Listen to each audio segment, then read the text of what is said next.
So in this video, I'm actually going to go over the order of operations, specifically from when you get an offer accepted on your first commercial income property to closing.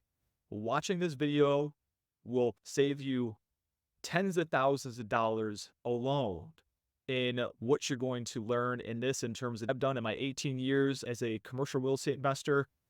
I learned these things the hard way. Especially stay tuned through to step 5 and 10 through this video, because those are really the meaty ones that I made the mistake of not doing, and I've actually had tens of thousands of dollars vaporized in front of my eyes and also lost a ton of credibility in the process.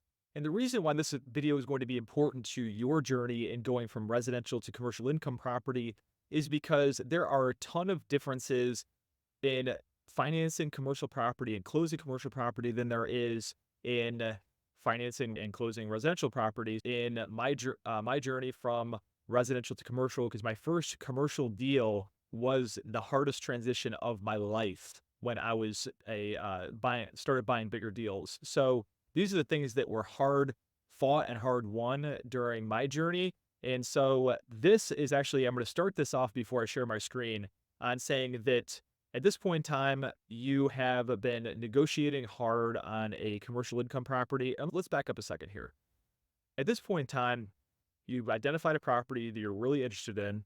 And before you even make an offer on the property or an LOI, letter of intent, which is a non binding fundamental agreement of terms, let's say like price, contingencies, closing date, so on and so forth, you're going to want to actually submit this deal to a bank. I don't care what bank it is. It doesn't need to be the best bank that you form a relationship with leading up to this point in time. And by the way, if you're looking to on a trainer on how to secure commercial financing, and definitely watch the next video on this.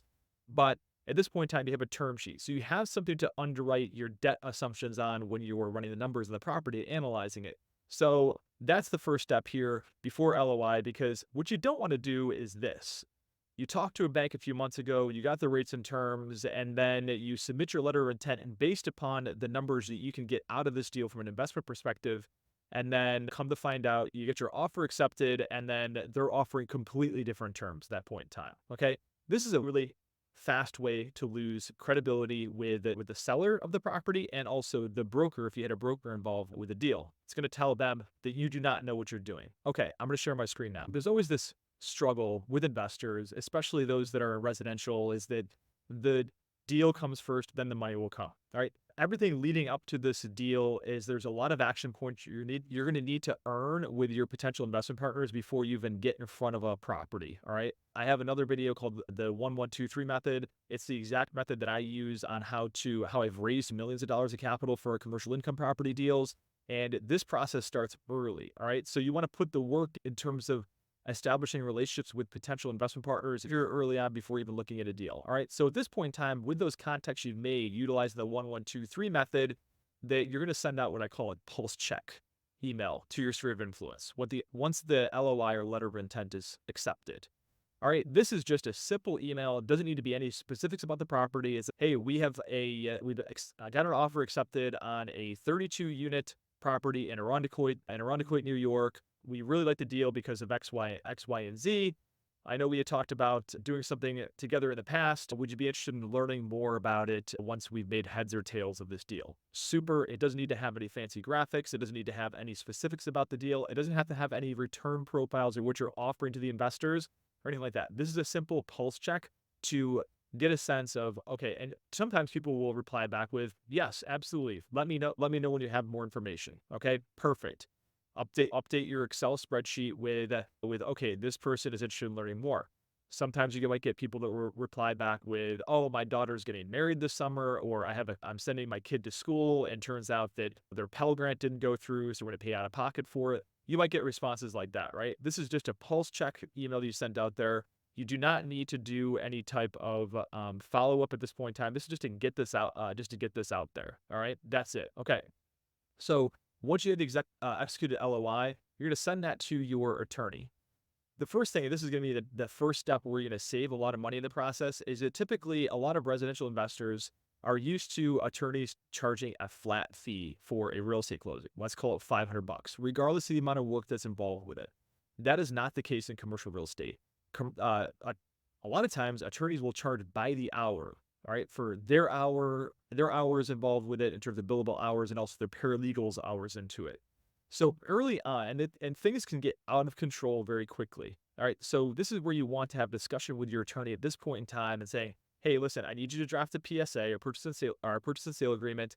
I need you to, I'm going to be bringing in some investors on this. They're going to be lending me the money for the down payment and closing costs for this deal. I'm going to be using a community bank to fund the rest of the deal, and just walk them through the scope, and then ask them what type of flat fee can you quote for this project, assuming this scope of work. All right, this alone will save you thousands of dollars. And also, my dad used to say the best surprise is no surprise. You do not want to get surprised with a hella high attorney fee when you get your closing statement 2 weeks before closing and realizing, oh my God, I have to spend $10,000 more or raise $10,000 more for my investors to close this deal. Definitely not a conversation you want to have. You want to get this identified up front. And this is my first slick trick in terms of doing that. All right.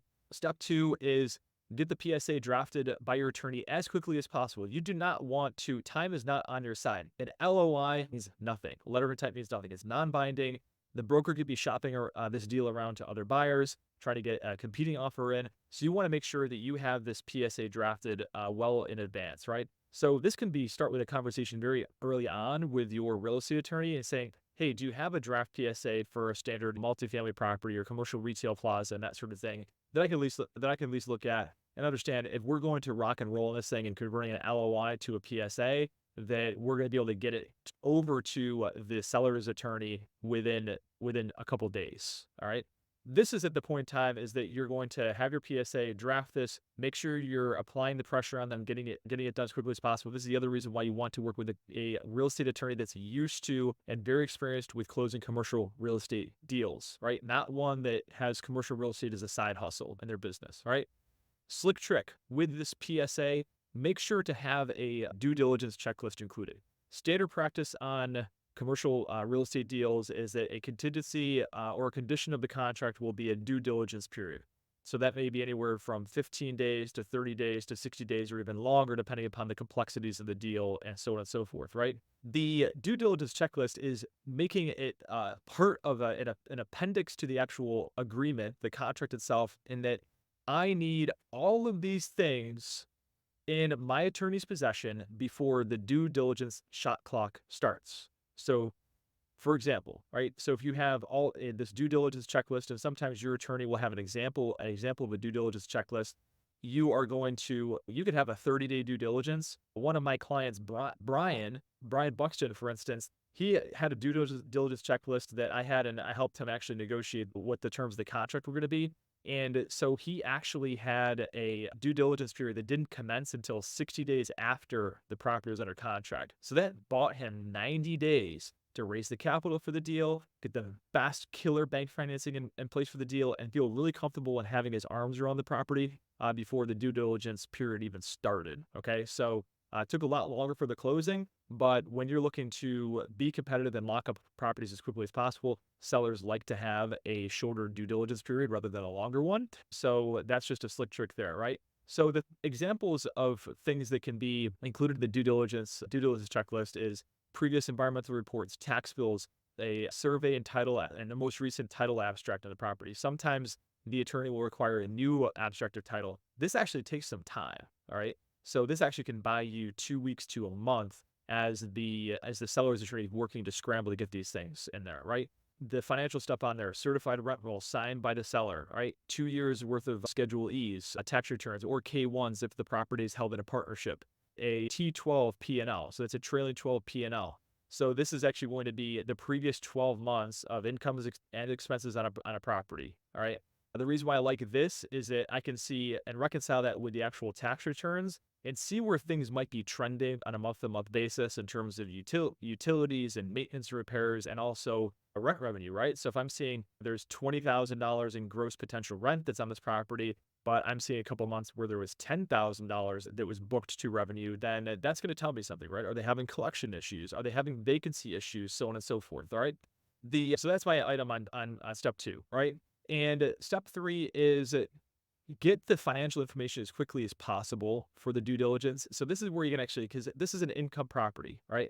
There's a lot of stuff in terms of abstracted title we're not really going to care about because it has no relevance to the actual financial profile of an income generating asset. It really doesn't, right? But the attorney is going to need it. The bank attorney is going to need it for this deal and all that good stuff, right? Prioritize getting the financial stuff, the T12, the Schedule E's, all that stuff as quickly as possible. And also here, a rent roll with tenant balances on the tenant rent balances or ledgers on there. You want to know what you're actually getting into. I walked a property with a client the other week. It was a 52 unit deal, and there was very hot. When I looked at the original rent roll, there's no tenant balances on it, right?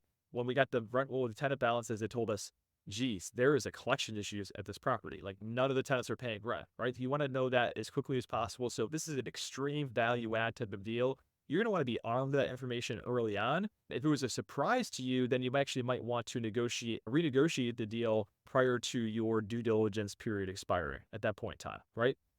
So this is going to allow you to make heads or tails of the deal from a financial standpoint and begin to put together your financial models to prepare for your investors and your bank, all right? So step 4 is you work on putting together those packages for your potential investment partners and also your bank. These are 2 different packages. The package you send to your bank for underwriting is going to be your more aggressive underwriting, right? Like your 5% vacancy collections loss factor, your 5% management fee, your 5% repairs and maintenance.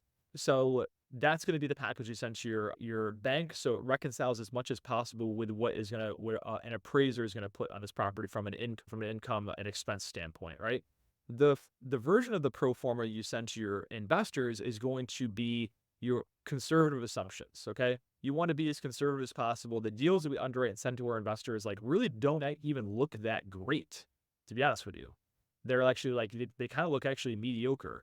Our investors know that we are super, super conservative. We're super pessimistic about the assumptions on properties. And we are a steward of our investors' capital, making sure that we're applying their number one most important objective is to not lose principal, not lose their money. All right. So that's the reason why I want to do that. All right. If you send that pro forma you send your investors to the bank, they would not fund the deal. And if they did, they would be like, okay, well, you normally do 80%, but because of this deal, we're going to do 50%.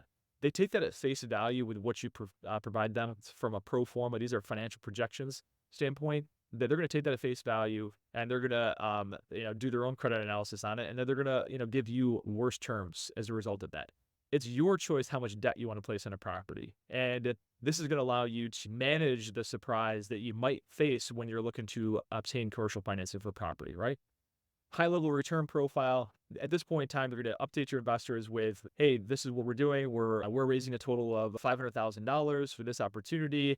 The reason why we like this deal, it's a great location. Rents are at $300 below market rents. This is a very high level return, right? Our business plan is 5 years. The term we're offering is 5 years at 10% guaranteed rate of return, guaranteed by my partner and I personally. Okay. Then a business plan for the property, how you're going to bring it from where you're closing to where you're bringing it, and what your exit plan is in the property to get your investors their money back, right?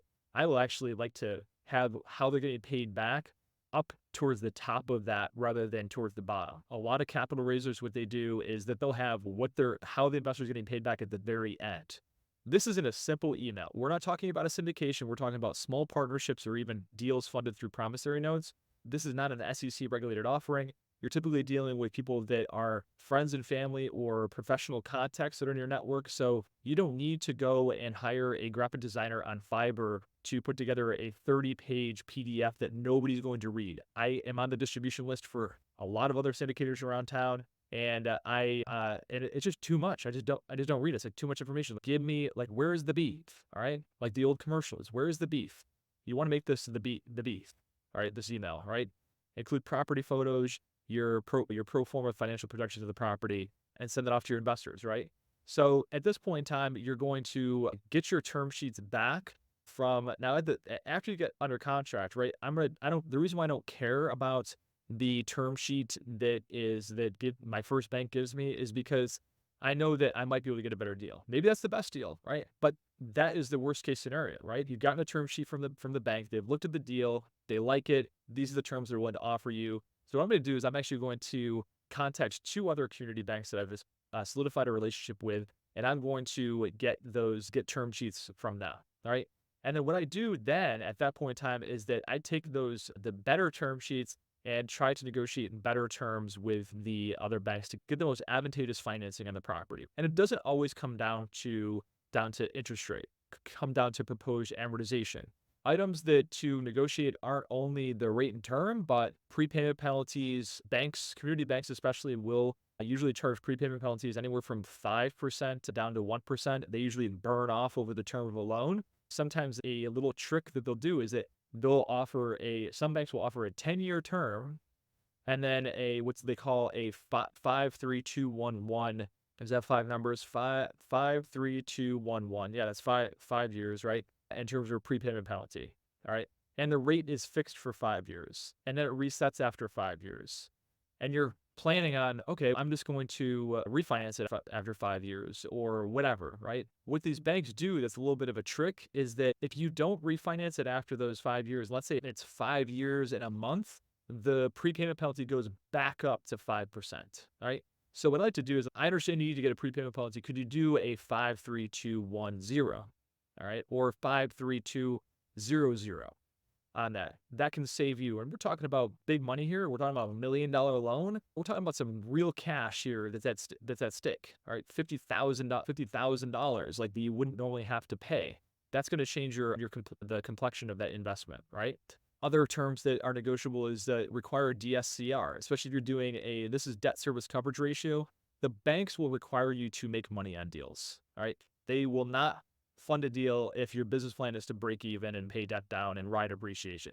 They need to see you actually making cash flow in the property. All right. So it's either usually in our market is a 1.2 to a 1.25 debt service coverage ratio, meaning that you're earning 20 to 25% margin above what the debt service and NOI is in the property. So you're going to want to, sometimes those are negotiable. If you have a heavy value add deal and you're going to be spending a lot of money rebusting the property in the first year, sometimes they'll negotiate DSCR of, 1-to-1 DSCR in the first year, that type of thing. There's other banks that are going to be, especially in a tightening lending environment, you'll see DSCR requirements that are above 1.25. I've seen term sheets recently that are at 1.5 DSCR for deals.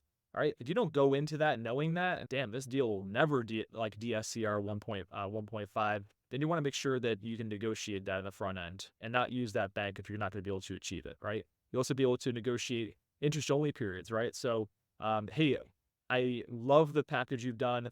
This bank is offering interest-only payments for 1 year to help with the cash flow of the property as we stabilize it. Would you be able to do that as well? Okay. So there's also rate resets on term sheets. So there could be fixed for 5 years and resets after that, right? So if it resets, what margin is that based on, right? Is it based on prime or is it based on 5-year treasury? These are the things you want to know from the get-go, all right? Step 6, follow up with your investors you sent the package to in order to field questions, gauge interest, and secure soft commitments, all right? So at this point in time, you're going to be saying, hey, did you get the package I sent over to you? Remember, this is like a black and white email with text, photos of the property, pro forma, that sort of thing, right? Nothing fancy. It could be very easy for them to digest and understand, right? If they open up the email, right? Did you get my email that I sent last week about that opportunity we have in Irondequoit, New York for that 32-unit deal? Sometimes they're going to say, oh, you know what? I've been so busy. Can you resend it to me? Okay, so we'll resend it at that point in time. Oh, I looked at it. I have a couple of questions, right? So then you can field those questions, gauge their interest. If they're asking questions and they're concerned about certain things, that means they're actually interested. So don't be concerned if you have investors that are concerned about a deal or have questions about the assumptions that you provided. And you're going to want to make sure that you are on the ball with what those assumptions are. All right. So if you have rent comparables, I have a spreadsheet, for instance, where I have the rent comparables identified by property. I would even have it walk to those properties, mystery shop them, gotten apartment tours of those ones to confirm those assumptions in terms of the business plan is to take rents from $800 a month on average to $1,000 a month on average because they're below market. Okay, what is behind that assumption? Okay, property A, B, and C down the street actually have those rents of comparable products to what the condition of this product is. Actually, our product is actually in better shape. This is just a mom and pop property owner that wanted to maintain 100% occupancy during their period of ownership, and they're just naturally below market, those types of things. And this is when you're going to want to secure soft commitments at this point in time. So you're going to ask them, hey, it's awesome you're interested. We're doing a total of a $500,000 raise. Well, what's your commitment level to it in terms of what you're comfortable participating in? All right. And so at this point in time, I update my little spreadsheet. I have a spreadsheet for every property that I do when I get under contract in terms of who my investor target list is, and I'll secure those what I call soft commitments. There's other investors out there that will make their passive investors like sign a contract like I promise to fund this. I promise to fund this deal, and if I don't, I'll be in breach of contract. I've never done that before. All right, I've always been able to close the deals we had under contract, the ones that we actually liked, and so I just never done that because I firmly believe that I will trust somebody until they give me a reason not to trust them. All right, so I do not do that. I just say, oh, okay, great. You know what? I'm going to have our attorney drop the promissory note or the operating agreement for whatever you're doing on this for this deal in terms of structure, and I want to send it. I'm going to have them draft it up and send it over to you for your review.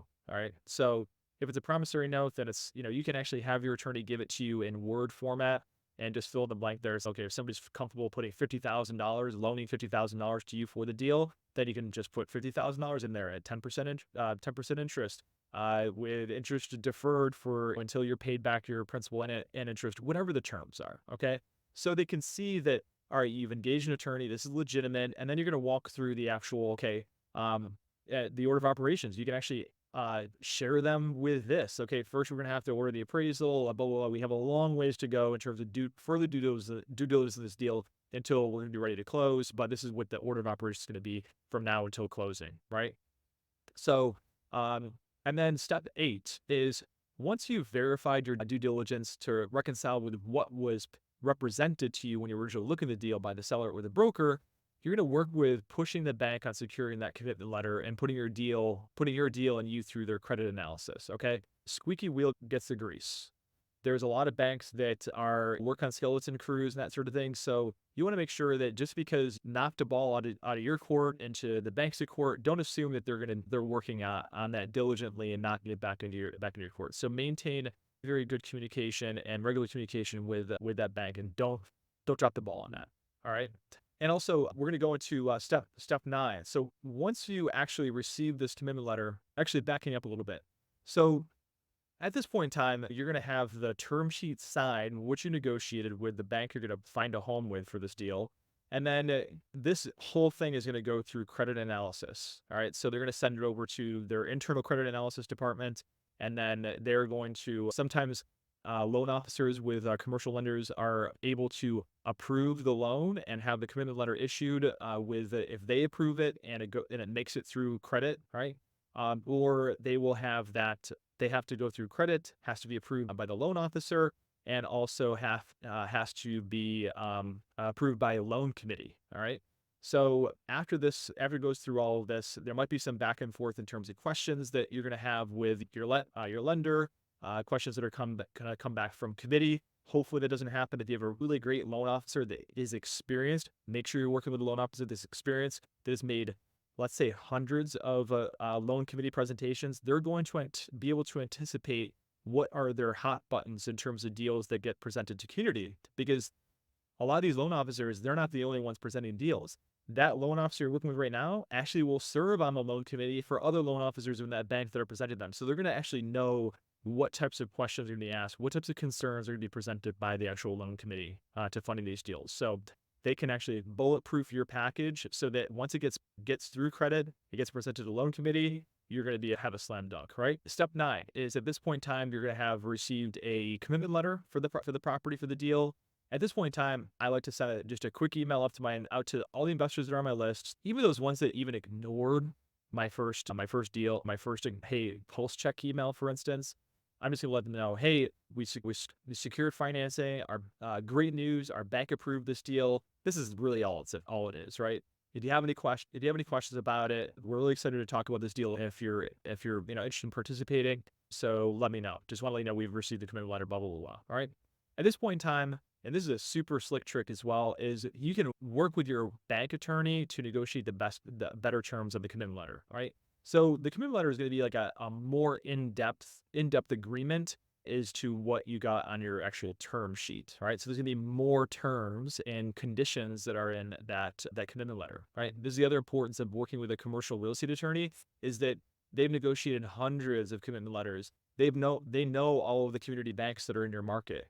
And so they're going to know which terms have been negotiated in the past to your favor, to the borrower's favor, right? This is the other thing, is where your attorney, commercial real estate attorney, earns their fee, is in being able to do this. And I've been able to save thousands for them doing that, and also save a lot of headaches in the process as well. I think that there was one condition that was on there where I think it was actually something on a DSCR that wasn't in line with the term sheet, right? And this was actually going to require me to take less leverage in the property and raise significantly more capital. Okay. So my bank attorney was able to negotiate that. So they've always been able to negotiate terms on the commitment letter when you actually receive these, right? You negotiate through that. Step 10. Now, this is super key here. This is the reason why I have this highlighted. Before you pay the commitment fee to the bank, all right, and before you order your appraisal, commercial appraisals are expensive, all right? Commitment fee is typically between 0.5% and 1%, all right? So if you're talking about $100,000, $1 million loan at 1%, that's significant money, man. That's $10,000, all right? And then on a appraisal, that could be anywhere between $2,500 to $10,000, depending upon the size of the deal, and so on and so forth, okay? The reason why you order environmental due diligence first before you pay the commitment fee, before you pay the appraisal fee, is because regardless of the asset type you're doing, you may be looking at a 30-unit apartment community and you're like, oh, there's never been any environmental stuff there. Like, why do I need to do this? This is a joke. Be forewarned. I've been involved with deals where there's been reports of buried oil tanks on a property that prompted needing to get a phase 2 environmental on a property. I've had stuff where there was a dry cleaner that was next to an apartment complex that we bought, and that presented an issue. Or a gas station that was 5 doors down from a mixed use building that I bought. The reason why you want to do this first is because if you run into environmental issues that you cannot resolve with the seller, because sometimes if a phase 1 environmental, which is like the first step, prompts a phase 2, phase 2s can get very expensive, and this presents an impasse at the point in contract where, a lot of these old school sellers, they've been programmed by their attorneys to not allow any phase 2 environmental. This is a phase 2 is where they actually do like soil borings, they do groundwater sampling, and they do indoor air quality samplings, all that stuff. Okay. And a lot of them are old school. And they're like, they get advised by their residential attorney. If they have a residential attorney, a lot of these mom and pops do, or their commercial attorney that is just scared of environmental, they're going to say, no way, we're doing a phase 2. All right. So if you didn't do this in terms of the order of operations, in terms of making sure this has a clean bill of health from an environmental standpoint, you would have paid a commitment fee, you would have paid an appraisal fee, and then you're at an impasse on a deal that never closed, and we just watched tens of thousands of dollars vaporize in front of your eyes on a deal that's never going to close, right? And then simultaneously, what I'm going to be doing during this process is I'm going to be communicating to my investors, and I'm going to confirm their interest before letting the due diligence period expire. All right, so if I have a 30-day due diligence period, I want to make sure and recheck in. Hey, we presented this deal to you. I know you gave me a soft commitment. It looks like we're actually going to be moving forward this deal. Just want to make sure you're still interested in participating. Okay. So at this point in time, if I have major investors that pull out, right? I had a death in the family, or I died. I got hit by some guy got hit by a bus, for instance. Then that will allow me the time to either ask for an extension of due diligence from the seller. Sometimes they'll grant it, sometimes they won't, or kill the deal at that point in time. But a major catastrophic thing happened in my deal, I can just kill it. And the beautiful thing about due diligence is that you can just back out of a deal for no reason, get your earnest money deposit back, right? It was be out your money associated of putting into for the third parties for appraisal and environmental and that sort of thing, right? So once you let your due diligence period expire and you have no other contingencies in the contract that are still live, then your earnest money deposit becomes non-refundable at that point in time, all right? And then this comes a question in terms of chicken or the egg as well. So I sometimes get questions of, when do I have investors wire their funds for the actual deal if they are in fact interested, right? So if it's an investor, there's some like nuances of this, and I hate to say it depends, but it depends. So sometimes I have investors wire their funds to my attorney trust account if I've never done a deal with this person. Okay. If I don't know their capacity in terms of that trust level with me and if their word is their bond. All right. So I can have them wire it into my attorney's trust account and let them know full disclosure. This is going to sit in my attorney's trust account until we're ready to close. We're going to be ready to close in maybe 2 weeks just so we're ready to go. So we're not scrambling to get the capital put together with our investment partners. And at that point in time, you can have them wire that into there. And then once we close is when your interest or whatever will start accruing in the deal is once we close, right? If it's an investor or investors that have done many deals before, I'll wait until I get the clear to close from the bank attorney in order to do that, right? So step 11 is at this point in time, I'll order the appraisal, right? If there is a big concern with let's say if I'm working with a lot of nervous Nelly investors, which typically I'm not because I already have a track record with those people and that sort of thing. So typically with community banks, regardless of what a property is worth, is that the community bank or local appraisers, I should say, local appraisers will typically appraise a property for exactly what the purchase price is. All right. So magically you have a property that's under contract for 2.8 million and magically it appraises for 2.8 million. With national appraisers, companies like Cushman Wakefield and CBRE, Richard Ellis, is that they have national appraisals that will basically they'll go in and do a third-party appraisal analysis. They'll typically use a regional cap rate as opposed to a very localized cap rate. So this will help juice your valuation to what the actual intrinsic value of the asset is, not just what the contract value is, so that when you get that appraisal back, which is step 12, then you can basically say, hey, great news. We have this property under contract for $2.5 million and it appraised for $3 million, like bonus $500,000 in equity day one, right? Which if you're using private lenders to fund your thing there, it's okay, I have a better piece of collateral than I'm actually lending on. If they're an investment partner that actually has equity in the deal, then it'd be like, okay, great. Like I already got a return on investment, right? So that's actually step 12. Super slick trick there. All right.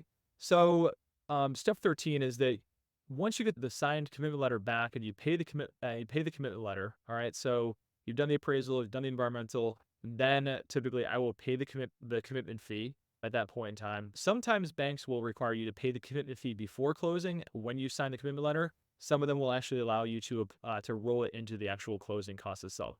Sometimes they will not negotiate on that. Sometimes they will only take it up front. All right. So I'll sign the commitment letter, send it back, pay the commitment fee if that's required by that individual bank, and then your bank attorney will receive. I mean, your attorney will receive a bank attorney closing checklist from the bank attorney, right? In terms of all the stuff you need to do to complete until the bank attorney will give you the clear to close, right?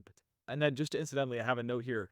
Early on in the process, we're going to PSA, find out if the bank you're using requires estoppels to be signed by all tenants. All right.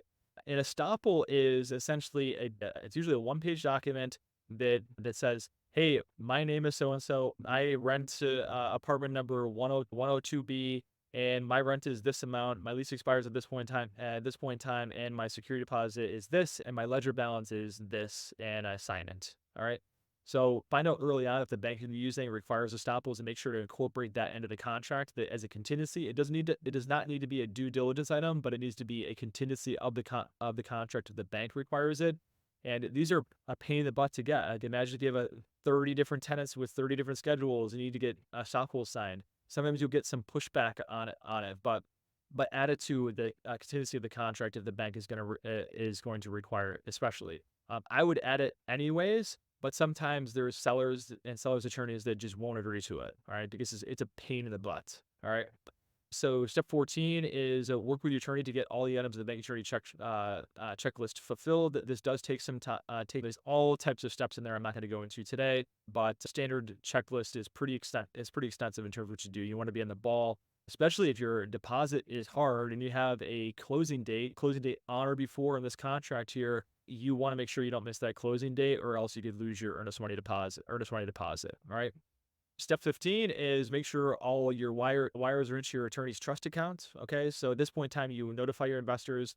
The best thing to do is to have your attorney send up a re-email them what the actual document is for the operating agreement or the promissory notes, and then their wiring instructions. Hey, closing is on this date. Please make sure to execute your wires, or you can drop by our office and drop off your check made out to Davidson Fink, attorney law firm. Okay, involving your attorney in this process is what it legitimizes you, because you're involving an actual legal professional in this. Attorneys went to school, they got their graduate degree, they passed the bar, all of this stuff.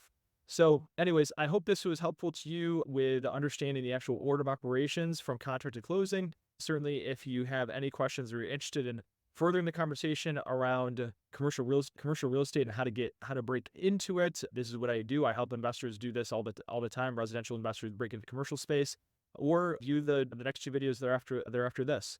And I'll catch you on the flip side. Take care. Peace.